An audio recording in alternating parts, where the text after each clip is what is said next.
Hey, this is Emmett with Clawhammer Supply.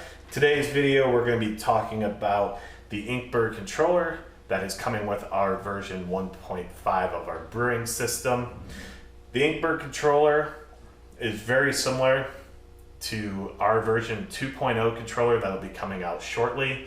Depending on when you're watching this video, our version 2.0 controller might be out already.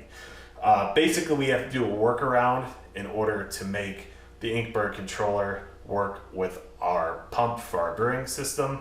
Our version 2.0 controller, you won't need to do any modifications. It'll have a physical switch included for the pump on-off operation. So in order to make this work, we have to basically just have the alarm on at all times on the controller. Having the alarm on makes the alarm plug active, which will then allow us to use our switch to turn the pump on and off. So we're going to go into the settings that we need to change. We're going to hold down the set button, and we hold down for a couple seconds. You'll see 1P come up. We're going to hit set again. You'll see 0P, and then we're going to hit set again, and you'll see ALP. That is what we want. We want to go change a few settings in the ALP settings.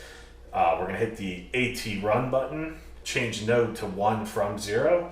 So we're either going to press up or down to get that to 1. We're going to press the set button to select 1.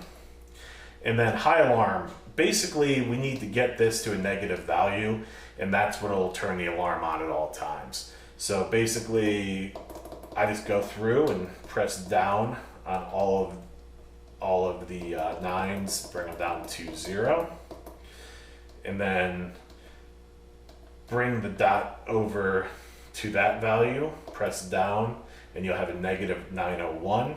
Press set. Low alarm you can keep that setting, keep that setting the same. And then on this one, this is the display. And this, if you leave it on, will always just flash alarm, letting you know the alarm's active. We don't want that on because it's going to be very annoying. So we're going to turn that off and basically hit set again. And then we're going to hold the set button to get out of the menu. Here, you can now see that the alarm light is on, and that will now allow us to turn on and off our pump switch. That's very simple. A few changes need to be made, and this is a workaround for the Inkbird controllers, and our version 2.0 controller will be out shortly, and we will have a dedicated on-off switch for the pump built in, so you won't have to do this workaround. But this is a great solution, and hope that helped, and thanks for watching, and make sure to subscribe to our YouTube channel for more brewing videos and updates on our products. Thank you.